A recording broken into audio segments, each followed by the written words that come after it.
BP, sugar, thyroid, obesity, hormone సమస్యలని మందులు లేకుండా నేచర్ మంత్ర ఫుడ్ తో రివర్స్ చేసుకోండి.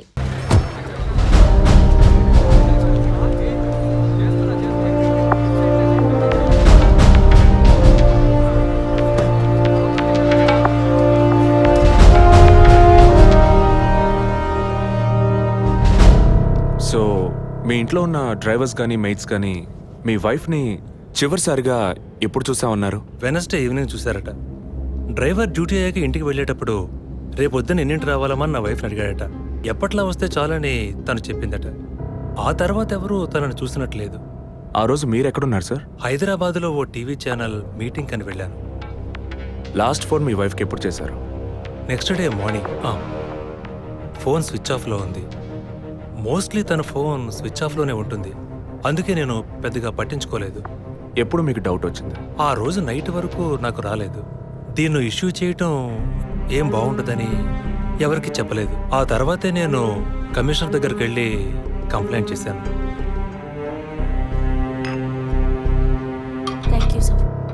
సో వివాహం ఎన్నేళ్ళైంది?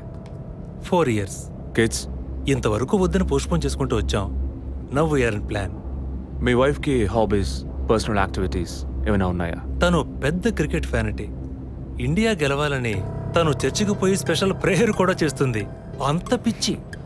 ఓ, మీ వైఫ్కి దేవుడు అంటే అంత నమ్మకమా? యా, సండే మిస్ అవ్వకుండా చర్చికి పోయి వస్తుంది. కొన్ని సమయాల్లో లైఫ్లో కొన్ని ముఖ్యమైన నిర్ణయాలు కూడా చర్చి ఫాదర్ని అడిగి తీసుకుంటుంది.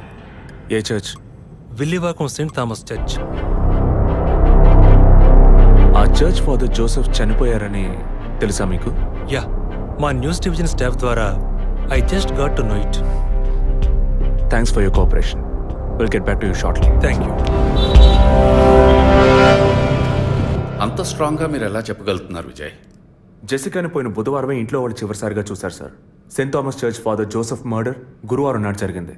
అందులోనూ ఫాదర్ జోసెఫ్ చనిపోయింది పాపాలు ఒప్పుకోలు చోటు కావడం వల్ల ఆ రోజు ఉదయం ఆయన ఎవరికో పాప క్షమాపణ చేస్తుంటారు. అది జెసికాని ఎందుకు కాకూడదని నా అసంప్షన్. Good morning sir. రండి స్టీఫెన్, కూర్చోండి. Vijay, yes sir. Father death case వీరే డీల్ చేస్తున్నారు. Hello sir. Hello. Vijay handle చేస్తున్న కేసులో కనిపించకుండా పోయిన అమ్మాయి ఫాదర్ మరణించిన టైంలో పాప క్షమాపణ కోసం వచ్చి అక్కడ ఉన్నందువల్ల ఈ హత్యకి ఆ అమ్మాయికి సంబంధం ఉండొచ్చేమో అని వీరు అనుమానం. ఉండొచ్చు సార్. మనం అలా అనుమానిస్తే ఫాదర్ చనిపోయిన సమయంలో బయటికి వెళ్ళిన వాచ్మెన్ దగ్గర నుంచి బెల్ కొట్టేవాడి వరకు అనుమానించాలి. It is simple. ఒక చర్చి ఫాదర్ గా వారి సర్వీస్కి వంక పెట్టలేం. కానీ వారి పర్సనల్ లైఫ్ ఎంక్వైరీ చేసినప్పుడు వారికి ఒకసారి బైపాస్ సర్జరీ జరిగినా మరోసారి సర్జరీ చేయాల్సి వచ్చింది. ఆపరేషన్ ఖర్చులు, చేసిన అప్పులు, వీటన్నిటి వల్ల వారి నిర్ణయానికి వచ్చి ఉండొచ్చు. సూసైడ్ అంటానికి కావాల్సిన సిమ్టమ్స్ అన్నీ ఉన్నాయి. ఈ కేసు గురించి మీ ఒపీనియన్ ఏంటి? నాకు మాత్రం చర్చ్ ఫాదర్ మరణం సూసైడ్ కాదని ఎందుకో డౌట్ సార్. ఎలా చెప్పగలుగుతున్నారు? ఆయన పర్సనల్ లైఫ్లో ఎలాంటి వారైనా కావచ్చు, కానీ ఒక స్వచ్ఛమైన క్రిస్టియన్గా జీవించేవారట. అంత స్వచ్ఛమైన క్రిస్టియన్గా ఉన్నవారు తన రక్తాన్ని పవిత్రమైన చర్చ్లో చెందించాలని ఎప్పుడూ అనుకోరు.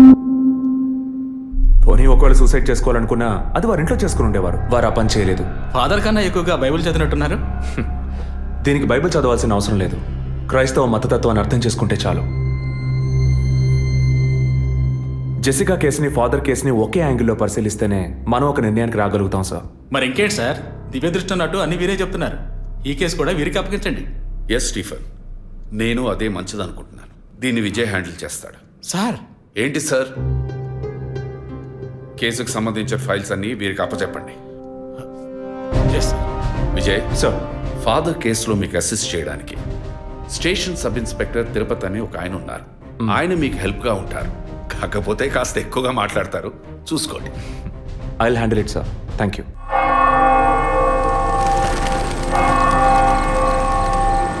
అడుక్కుంటే ఇస్తాడు, వేడుకుంటే తీరుస్తాడు, నిజమైతే గెలిపిస్తాడు యేసు. అడుక్కోండి.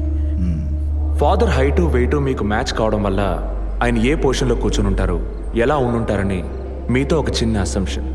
లేచరండి. డాంకీ యజ్ఞం కాదు, అందుకు ఇలా కూర్చోబెడతా సార్. నన్ను కొత్తగా మందు కనిపెట్టే డాక్టర్లు ఎలికి మీద ప్రయోగించినట్టు కంగారు పెట్టారు కదా సార్. ఫాదర్ ఎలా కూర్చున్నారో, ఎలా పడిపోయారో, ఎప్పుడు చనిపోయారో, ఇప్పుడు ఎక్కడున్నారో. కాకపోతే ఒకటి, father no more, I miss more. That is the difference. Commissioner గారు చెప్పింది కరెక్టే. కమిషనర్ గారు ఏం చెప్పారు సార్ నా గురించి? చెప్పారులే. పీసీ భానుమతి విషయమా? తెలిసే ఛాన్స్ లేదే. నా ప్రమోషన్ విషయమా? మనకంత సీన్ లేదే.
గట్టకొట్టేది ఈయనే సార్.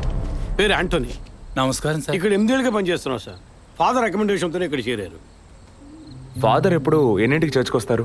ఎప్పుడు 7 గంటలకు వచ్చేస్తారయ్యా. సండే అయితే 5 గంటలకు వచ్చేస్తారు. ఒకవేళ ధూప ప్రార్థన ఉన్నా 5 గంటలకు వచ్చేస్తారు. ఫాదర్ 6 గంటలకు చర్చిలో ఆ రోజు కాలం చేశారు.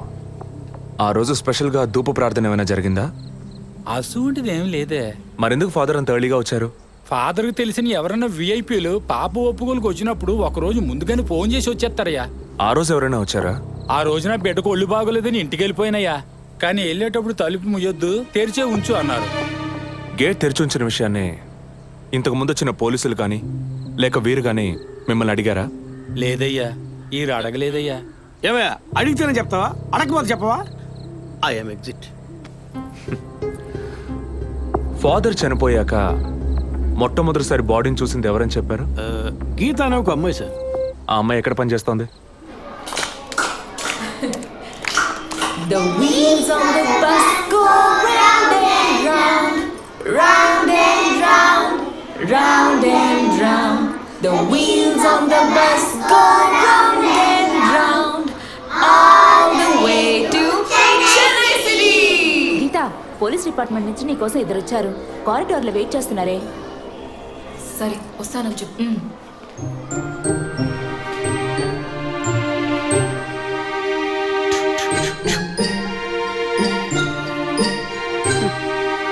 ఈ వయసులో పిల్లలు అన్నాక ఇలాగే అలా చేస్తుంటారులేండి. కానీ రేపు పెద్దయ్యాక మదర్ తెరిసా కావచ్చు, తాత గాంధీ కావచ్చు, మామ నెహ్రూ కావచ్చు. కానీ నాలా మాత్రం కాలేరండి.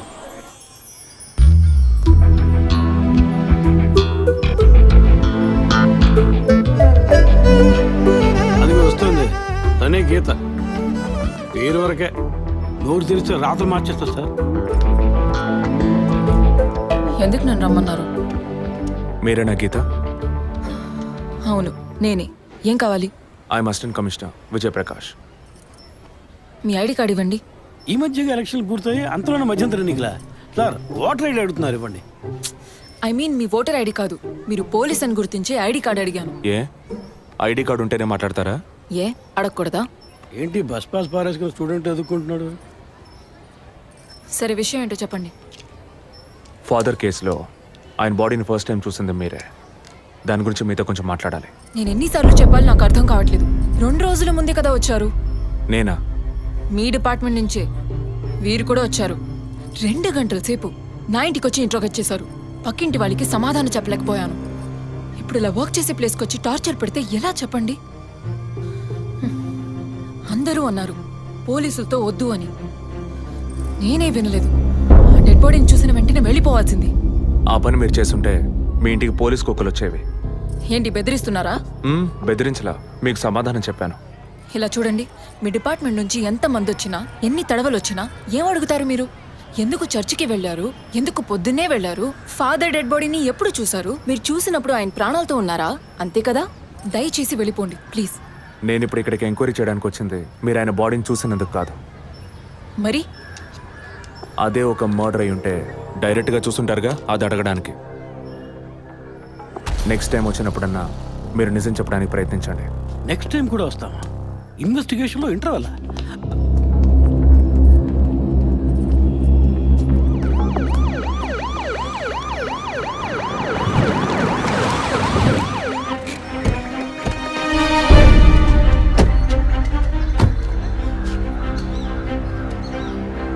సార్ ఆ? అదే గీత ఇల్లు. వెళ్ళి చూసిరండి. ఆ ముసలాన్ని మళ్ళీ చూడాలా?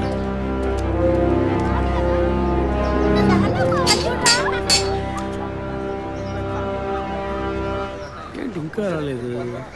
వచ్చా. గీత గారు ఉన్నారా? తను పొద్దున్నే స్కూల్కి వెళ్ళిపోయిందే.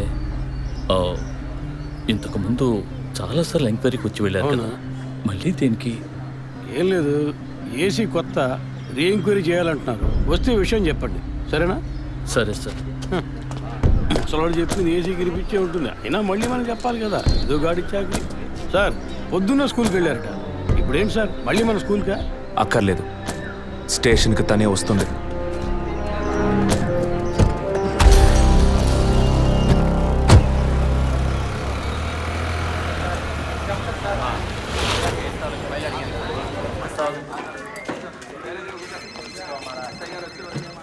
మిస్సింగ్ కేసులు తేలిగ్గా తీసుకోకండి సార్ రేపే నాకు ప్రోగ్రెస్ తెలియాలి. ఓకే సార్ మిమ్మల్ని చూడడానికి వచ్చారు. కూర్చోండి. వర్కింగ్ ప్లేస్కి రావద్దు అన్నాను కదా, మరి ఎందుకు సార్ మా ఇంటికి వచ్చారు? పోలీస్ స్టేషన్కి ఆడపిల్ల రావడం ఓకేనా?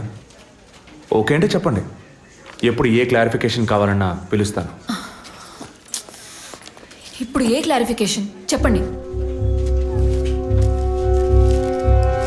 ఈ చైన్ మీద.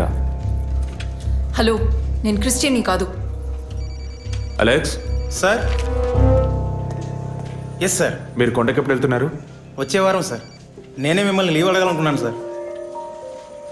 సరే ఓకే, పిలుస్తాను. Thank you sir. నేను కూడా వారం వారం చర్చ్కి వెళ్తాను. అంత మాత్రాన క్రిస్టియన్నా? It makes no difference. Jesus, Gandhi, షేక్ వారా వీళ్ళు ఇప్పుడు ఫ్యాషన్ సింబల్స్ అయ్యారు. ఇలా చూడండి, మొదట ఆ చైన్ నాది కాదు. నెల నెల చర్చ్కి వచ్చే ఫండ్స్ నుంచి స్కూల్కి ఇచ్చే డొనేషన్ ఫాదర్ ద్వారా నేనే తీసుకొస్తుంటాను. అందుకే ముందు రోజు ఈవినింగ్ ఫాదర్తో ఫోన్లో మాట్లాడి నెక్స్ట్ డే మార్నింగ్ 7:45కి నేను చర్చ్కి వెళ్ళాను. నేను లోపలికి పోయి ప్రేయర్ హాల్లో చూస్తే అక్కడ ఫాదర్ లేరు. సరే నీ కన్ఫెషన్ హాల్లో పోయి చూస్తే అక్కడ ఫాదర్ చనిపోయి ఉన్నారు. ఆ తర్వాత ఎలా బయటకు వచ్చానో నాకు తెలీదు. స్కూటీ ఎక్కి బయలుదేరటమే నాకు గుర్తుంది. స్కూటీలో 7:45కి మీరు వెళ్ళానంటున్నారు. చర్చ్ ఎంట్రన్స్లోకి వెళ్ళాక గేట్ సగమే తెరిచుందా లేక పూర్తిగా తెరిచుందా? పూర్తిగానే తెరిచింది. బండిని చర్చ్కి లెఫ్ట్లో పార్క్ చేశారా, రైట్లో పార్క్ చేశారా? రైట్లోనే పార్క్ చేశాను. సైడ్ స్టాండ్ వేశారా, సెంటర్ స్టాండ్ వేశారా? ఎందుకు? జస్ట్ ఆన్సర్ మీ. సైడ్ స్టాండే వేశాను. లాక్ చేశారా? చేశాను. అప్పుడు మీ ముఖాన్ని తప్పకుండా అద్దంలో ఒక్కసారైనా చూసుకొని ఉంటారు. అద్దానికి కేసుకి లింక్ ఏంటబ్బా? ఆ సమయంలో చుట్టూ ఎవరైనా ఏదైనా మూవ్ అయినట్టు తెలిసిందా? లేదు. Any car, bike? లేదు. తప్పకుండా చూసుంటారు మీరు. ఒక్కసారి ఆలోచించి చూడండి. బికాస్ ఫాదర్ చనిపోయిన టైము, మీరు చర్చిలో ఉన్న టైము మోరాలస్ ది సేమ్. ఇంత డీప్ ఇన్వెస్టిగేషన్ అవసరమా? అవును, అక్కడ ఒక కారు ఉన్నట్టే అనిపిస్తోంది. ఇది మనకి చెప్పలేదే, మనం అడిగితే కదా చెప్పేది. ఈ కార్ ఏమో చూడండి. అవును, ఇటువంటిది అయ్యుండొచ్చు. కారులో ఎవరైనా ఉన్నారా? లేరు. నిజంగా? అదే ఎవరు లేరని చెప్తున్నానుగా. Okay cool. తర్వాత? ఆ తర్వాత చర్చ్ లోపలికి వెళ్ళాను. మొత్తం 3 ఎంట్రీలు ఉన్నాయి. మెయిన్ ఎంట్రీలోంచి వెళ్ళారా లేక సైడ్ ఎంట్రీలోంచి? మెయిన్ ఎంట్రీ క్లోజ్ చేసింది, అందుకే సైడ్ ఎంట్రీలోంచి వెళ్ళాను. సరే, మరి తిరిగి వచ్చేటప్పుడు ఎట్నుంచి వచ్చారు? అదే వచ్చే కంగారులో ఎట్నుంచి వచ్చానో ఏమో గుర్తులేదంటున్నానుగా. అక్కడ ఏదైనా మిస్ చేసుకున్నారా? లేదు. ఆలోచించి చెప్పండి. లేదు. ఏంటి ఇన్వెస్టిగేషన్ టైంలో గిఫ్ట్ ఇస్తున్నాడు, జడ్జిమెంట్కి అందడం లేదే. Is this yours? స్కూటీని తీసేటప్పుడు కీచైన్ని మిస్ చేసుకున్నాను. కింద పడ్డ కీ తీసాక మీరు ఒక భయంతో కంగారుతో బండి స్టార్ట్ చేస్తుంటారు. అప్పుడు ఆ కార్ అక్కడుందా?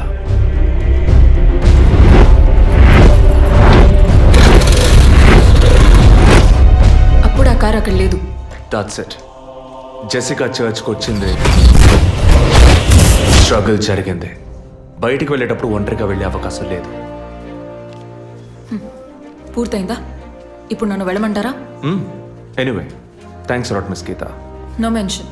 మీరు చక్కగానే ఇన్వెస్టిగేట్ చేస్తున్నారు. Thank you. మీరు తెలివిగానే సమాధానం చెప్పారు. నన్ను మళ్ళీ మళ్ళీ పిలవరుగా? చెప్పలేం. ఆ? మీరు పూర్తిగా నిజం చెప్పలేదు కదా, అందుకని పిలవచ్చు. ఎందుకు? అచ్చం చూసానా? కాదు, ఆ హత్య మీరే చేసి ఉండొచ్చుగా. ఇచ్చే ట్విస్ట్. ఇలా తేపా మీరు పిలిస్తే నేను రావాల్సిన అవసరం లేదు. Too much. This is the last.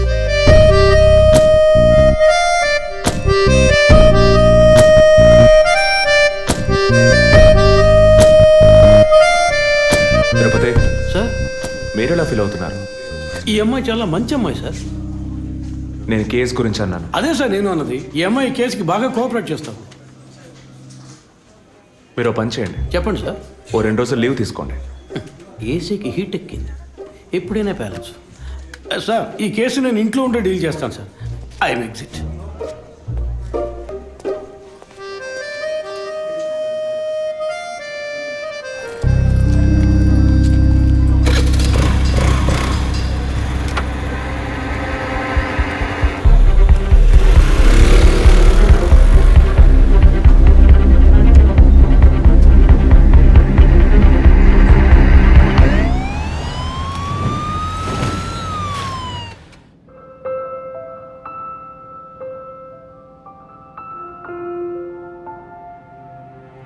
Yes, she is conceived. Thank you doctor, thank you so much. 2 months, 10 days. సంతోషకరమైన వార్త విన్న వెంటనే నాకు ఇప్పుడు ఏం మాట్లాడాలో తెలియట్లేదు డాక్టర్. దేవుడి వరాన్ని కాస్త ఆలస్యంగా ఇచ్చాడు అంతే. డాక్టర్, ఇక మీద నేను నా భార్యను ఎలా చూసుకోవాలి? మన పెద్దవాళ్ళు చెప్పందా, కొత్తగా నేను చెప్పేదేముంది. బట్ యాజ్ అ డాక్టర్ నేను ఇప్పుడు ఏమీ చెప్పను. ఈ ఆనందంలో చెప్పినా అర్థం కాదు. ముందు ఈ శుభవార్త ఇంట్లో చెప్పి వాళ్ళని సంతోషపరచండి, ఓకే? ఈ సంగతి తెలిస్తే ఇంట్లో మాకన్నా అమ్మా నాన్న ఎక్కువ సంతోషిస్తారు. మరి ఆలస్యం దేనికి, ముందు ఫోన్ చేసి చెప్పేయండి. Sure doctor. ఒరే విజయ్, రారా. అభి ఇప్పుడే ఫోన్ చేసింది, తను కన్సీవ్ అయిందట. నేను బాబుని కాబోతున్నాను రా. ముందు నోరు తీపి చేసుకో. నువ్వు బాబాయ్ కాబోతున్నావు. అయ్యో రారా, నేను సంతోషం పట్టలేకపోతున్నాను. ఆడు చేతులు ఆడటం లేదు రా. మా ఇంటికి ఒక కొత్త వెలుగు రాబోతోంది madam.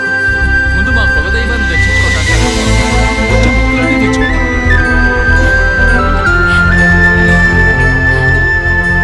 Vijay, Vijay, police officer దగ్గరే సస్పెన్సా?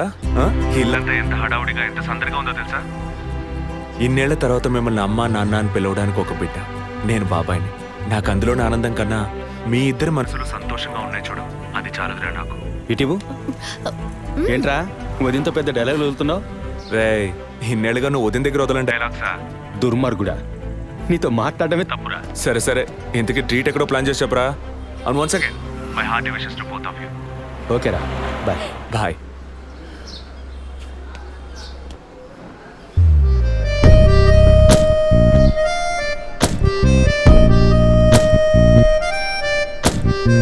ఇల్లు మారితే తెలీదా?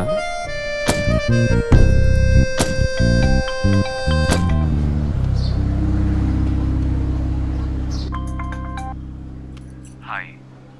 అసలేం కావాలి మీకు? కేసు విషయంగా మిమ్మల్ని చూడాలి. మీకు చూసే అవకాశం లేదు. ఇప్పుడు చూస్తూనే ఉన్నానుగా. ఏంటి బిల్డప్పా? ఇంటి ముందుకొచ్చి నుంచుంటే చూడొచ్చనా? మేము అసలు అక్కడ లేనే లేము. ఇక మీరు ఎలా చూస్తారు? ఆ ఇంటి ముందు నిలబడి చూస్తే కనపడరు, కానీ Ashok Nagar Majestic flat number 15 second floor balcony నుంచి చూస్తే తప్పకుండా కనపడతారు.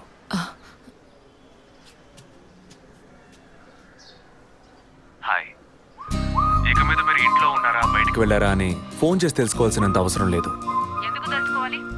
కేసు విషయంగానే. హత్య చేసుంటాననే కాదు, హత్య చేయడానికి స్కెచ్ వేసి ఇచ్చినందుకు. ఓ పోలీస్ ఆఫీసర్ అయ్యుండి ఇలా ఫ్లర్ట్ చేస్తున్నారే, ఇదేమైనా కరెక్టా? ఫ్లర్టా? డైలీ లేవగానే ఒక కప్పు కాఫీ తాగితే ఎనర్జీ వచ్చినట్టు, వర్కౌట్ చేస్తే రిలాక్స్ అయినట్టు మీతో మాట్లాడుతుంటే నాకు అనిపిస్తుంది. 6 మీరు ఈ కేసుని పూర్తి చేయకూడదు. ఒక చిన్న క్లూ కూడా దొరకకూడదు. ఇది నా శాపం. చిన్న క్లూ అక్కర్లేదు, ఓ పెద్ద క్లూనే కావాలి.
గుడ్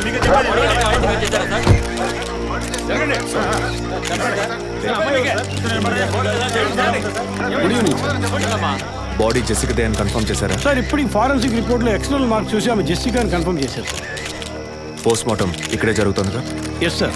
బాడీ బాగా డీకంపోజ్ అయినందువల్ల సీన్ ఆఫ్ క్రైమ్లోనే పోస్ట్ మార్టం చేయమని కమిషన్ ఆర్డర్ సార్.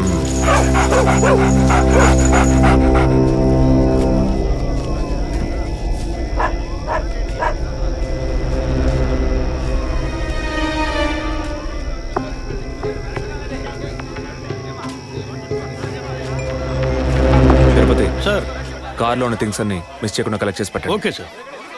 తన హస్బెండ్కి ఇన్ఫార్మ్ చేశారా? ఇప్పుడే ఇన్ఫార్మ్ చేశాను సార్, కానీ ఈలోగానే ఛానల్స్ వాళ్ళందరూ వచ్చేసారు సార్. పోస్ట్ మార్టం ఎక్కడ జరుగుతోంది?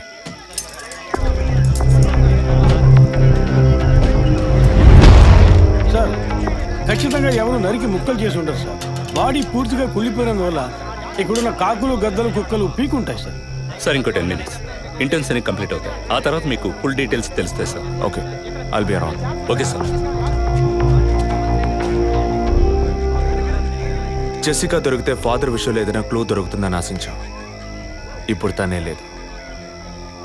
పాపాన్ని క్షమించే ఫాదర్ ఇప్పుడు ప్రాణాలతో లేడు.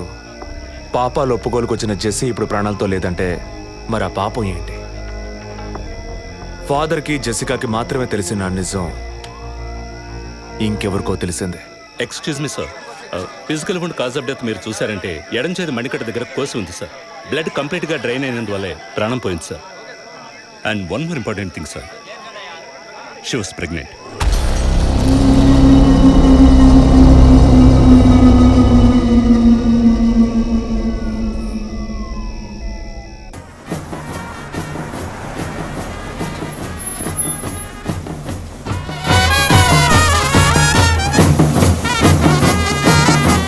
టైం ఎంతైందో చూడు. చెప్పానన్నా సార్ మినిస్టర్ లైన్లో ఉన్నారు. అయ్యా లేటు గీటు ఏం లేదయ్యా, తొందర ఏం లేదు, నిదానంగా రండి. మీరు అమ్మ వచ్చి గాజులు వేస్తేనే కదా ఫంక్షన్ నిండుతాను. సరేనయ్యా. అయ్యగారు ఎప్పుడు వస్తారు? ఆలస్యం అవుతుందండి. ఇంకో 10 నిమిషాల్లో వచ్చేస్తారు. నువ్వు వెళ్ళి అక్కడ చేయాల్సిన పని చూడు ముందు. ఇంకోసారి ఫోన్ చేయండి.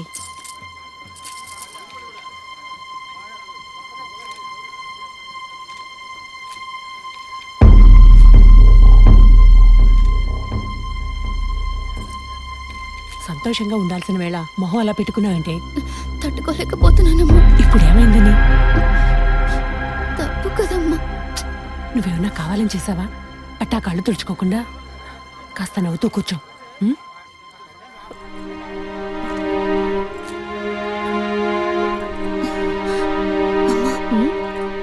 నేను రెస్ట్ రూమ్కి వెళ్ళొస్తాను. వెళ్ళు, అలాగే రీఫ్రెష్ అయ్యరా. త్వరగా రా, మంత్రి గారు కూడా వచ్చే టైం అయింది. అర్థమైందా?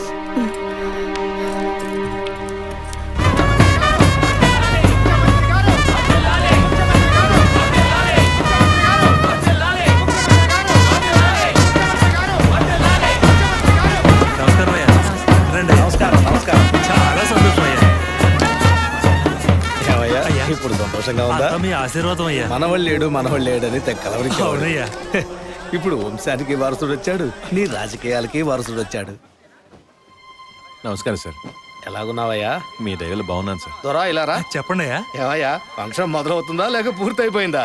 అయ్యా ఇప్పుడు మొదలెట్టబోతున్నాం. మరి నీ కోళ్ళేదయ్యా? చెప్పండి నాన్న.